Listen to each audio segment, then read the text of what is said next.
ការជ្រើសរើសកម្រិតរេកូតប្រេងម៉ាស៊ីនឲ្យសមស្របនឹងអាកាសធាតុក្តៅនៅកម្ពុជាដែលសីតុណ្ហភាពខាងក្រៅអាចហក់ឡើងពី30អង្សាទៅ40អង្សាគឺជាកត្តាសំខាន់ណាស់ក្នុងការការពារម៉ាស៊ីនមិនឲ្យឡើងកម្ដៅខ្លាំងកាត់បន្ថយការហួតប្រេងនិងការការពារសឹកគ្រឿងបន្លាស់ដើម្បីជ្រើសរើសឲ្យបានត្រឹមត្រូវយើងអាចផ្អែកលើគោលការណ៍បច្ចេកទេសនិងស្ថានភាពជាក់ស្ដែងដូចខាងក្រោម1រថយន្តថ្មីឬរថបានតិចគួរប្រើប្រាស់ប្រេងម៉ាស៊ីនលេខ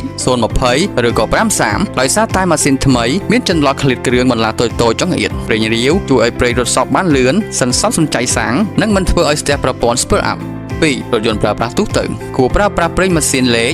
530ឬក៏1030ដោយសារវាជាប្រេងម៉ាស៊ីនកម្រិតមធ្យមដែលស័ក្តិសមបំផុតសម្រាប់អាកាសធាតុក្តៅនៅកម្ពុជាវាផ្ដល់ស្រទាប់ការពារក្រាស់ល្មមការពារកម្ដៅនិងមិនខាប់ពេកឡើយ